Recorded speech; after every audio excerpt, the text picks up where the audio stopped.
आइए, आप सुन रहे हैं बलि बामन प्रसंग के अंतर्गत। और बलि के यज्ञ मंडप में भगवान बामन किस प्रकार से पहुंचे, आइए आगे सुनते हैं।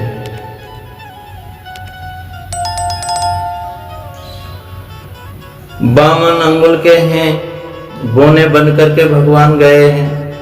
राजा बलि के तो यज्ञ पर यज्ञ चल रहे हैं, स्वाह स्वाह हो रही है चारों तरफ। सामने शुक्राचार्य जी आचार्य बनकर विराजे हैं। राजा बलि ने जैसे ही यज्ञ मंडप में से दूर से आते हुए भगवान बामन को देखा, अपने गुरुदेव से हाथ जोड़ करके बोले, गुरुजी, मुझे ऐसा प्रतीत होता है कि मेरे यज्ञ मंडप में साक्षात सूर्य भगवान पधारे हैं, सूर्य भगवान आ रहे हैं।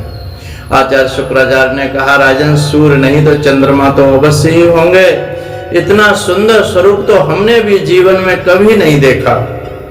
ऐसी मनोहारी झांकी तो जीवन में पहली बार देख रहे हैं। आपस में गुरु शिष्य वार्ता कर ही रहे थे कि बामन भगवान नजदीक पहुंच गए। बामन प्रभु को देखते ही राजा बलि खड़े हो गए। भगवान बामन का बहुत सुंदर स्वागत किया, बहुत सुंदर स्वागत किया। स्वागतम ते नमस्तुभ्यं ब्रह्मन् किं करवाम ते, ब्रह्म ऋषीणां तपा साक्षान् मन्ये त्वार्य वपुरधरम्। बहुत अच्छा स्वागत, आपका बहुत बहुत स्वागत करता हूँ। और भगवान बामन रूप देख करके गदगद हो गए राजा बलि। भगवान के हाथ में माला लगी हुई है, एक हाथ में छाता है, छाता, और चरणों में खड़ाऊ पहने हुए हैं। बस और कुछ नहीं है उनके पास में। ऐसा सुंदर कमंडलो और मनमोहक रूप देख करके बलि गदगद हो रहे हैं। परिवारीजन सहित मैं आपका स्वागत करता हूँ महाराज। मेरा कितना बड़ा अहोभाग्य, आप जैसे परम तपस्वी संत मेरे यज्ञ मंडप में पधारे हैं। जहाँ संत नहीं पहुँचते वहाँ कथा बेकार है, वहाँ सत्संग बेकार है, वहाँ यज्ञ बेकार है। मुझे ऐसा लगता है कि बड़े बड़े महर्षि लोगों की जो तपस्या है आज आर्य बपू लेकर के साक्षात रूप धारण करके मेरे यज्ञ मंडप में आई है। मैं कितना भाग्यशाली हूँ, कैसे कहूँ। अद्य अग्नियों में स्वतः यथा विधि ध्वजात मच्चरणार बने जनई, हताम हसोवार वीर्यम चबूरो तथा पुनीता तन्भी पदैस्तव। आज मेरे पितर तृप्त हो गए, आज मेरे कुल पवित्र हो गया, आज मेरा यज्ञ सफल हो गया। आप जैसे परम तेजस्वी सूर्य के समान तेजस्वी ब्राह्मण संत यज्ञ मंडप में पधारे हैं। बामन प्रभु के चरणों में बलि ने प्रणाम किया।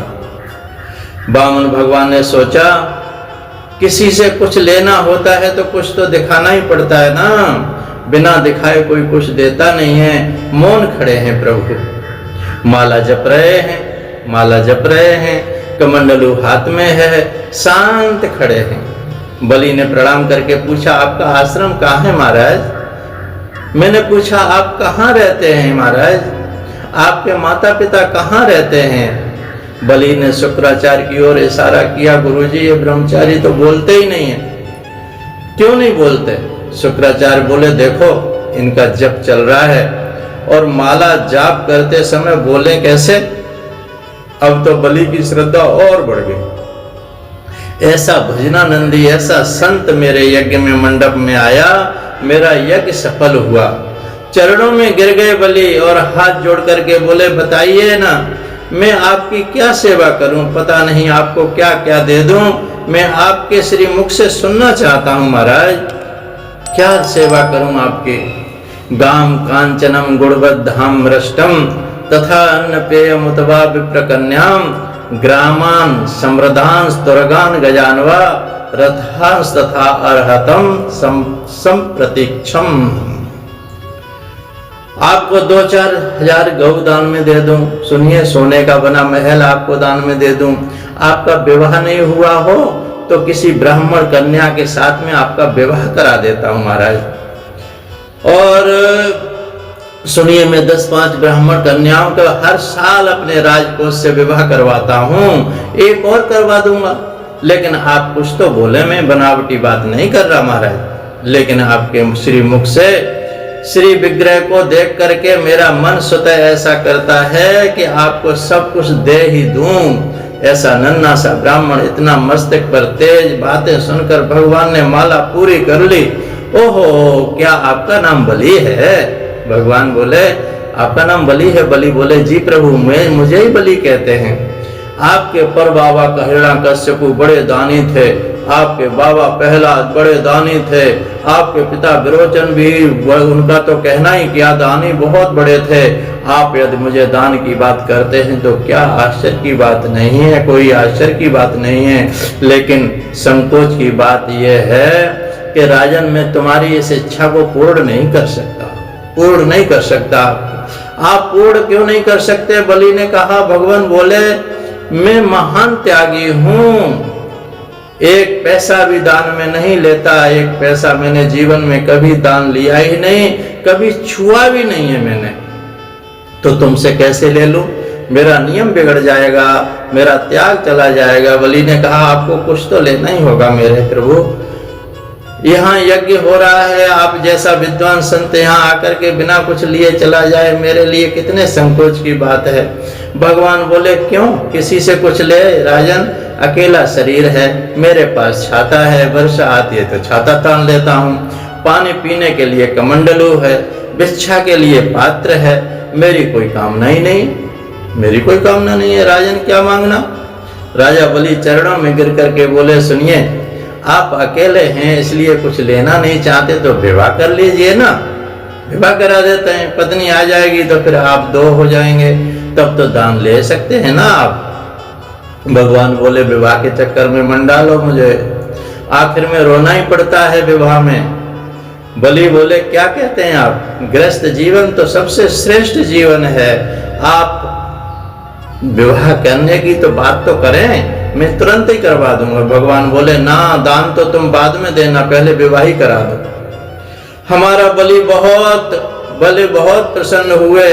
गुरुजी ने बोले, आप मुहूर्त देखिए महाराज, कल विवाह करा देंगे। वामन जी प्रभु ने कहा, विवाह तो करा दोगे, लेकिन जो ब्राह्मणी रहेगी कहाँ रहेगी? एक छाता में दो आदमी तो नहीं रह सकते। बलि बोला, कंचन का महल दूं, आपको दान में दे दूंगा महाराज। प्रभु बोले, आप तो बहुत अच्छे हैं, अच्छा ये बताओ, ब्राह्मणी आएगी तो बाल गोपाल भी होंगे? बलि बोले, बाल गोपाल तो होंगे ही, होने ही चाहिए, उससे तो घर में समृद्धि मिलती है, और बच्चे जब खेलते हैं तो घर में किल्लोलें होती हैं, तो कितना अच्छा लगता है बाल गोपाल। मेरी ब्राह्मणी और मेरे भोजन की व्यवस्था फिर कैसे होगी, बच्चों की व्यवस्था कैसे होगी? बोले, महाराज भंडार खुलवा देंगे, भंडार, और आप दोनों समय प्रेम से भोग लगा करके पाना, परंतु आप हो तो हाँ तो करो। राजा बोले, अच्छा शिक्षा की व्यवस्था कैसे होगी? बच्चे होंगे तो पढ़ेंगे भी।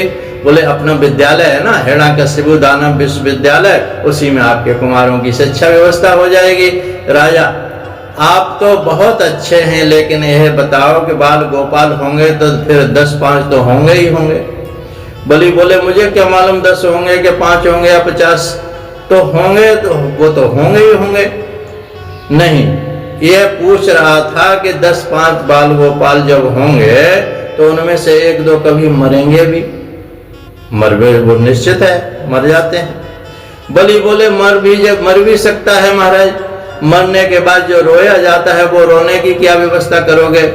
बलि बोले, रोना तो आपको ही पड़ेगा महाराज, हमारा बेटा आपका मरेगा तो रोने वाले किराए पर थोड़ी ना आएंगे, ये व्यवस्था मैं कहां से करूं? भगवान बोले, तो ऐसा हम काम ही क्यों करें जिससे हमको रोना पड़े? शास्त्र कहते हैं, जिसको तुमने प्रिय माना है वो एक दिन तुम्हें रुलाएगा। हमें विवाह नहीं करना, बाल गोपाल नहीं चाहिए, हम तो छाता में अकेले ही अच्छे हैं और भगवान का स्मरण करते हैं, माला जप लेते हैं, भजन कर लेते हैं। बलि चरणों में गिर पड़े, बोले, बहुत संकोच की बात है, 2 घंटे से आपको जैसे तैसे मनाया, फिर भी मना ही कर दिया, आपको हाँ तो करना ही करना है, करना पड़ेगा महाराज। प्रभु संकोच में पड़कर गंभीर होकर के बोले, क्या बताएं बलि, आपने हमें धर्म संकट में डाल दिया है, बलि बोले काहे का धर्म संकट है राजन, धर्म संकट ही तो है। यदि मैं दान लेता हूँ तो हमारे मन को तकलीफ होती है, नहीं लेता हूँ तो तुम्हें कष्ट होता है। अब मैं सोचता हूँ कुछ ऐसा काम करूँ जिससे मेरा नियम भी न बिगड़े और तुम्हारे मन को कष्ट भी न पहुँचे।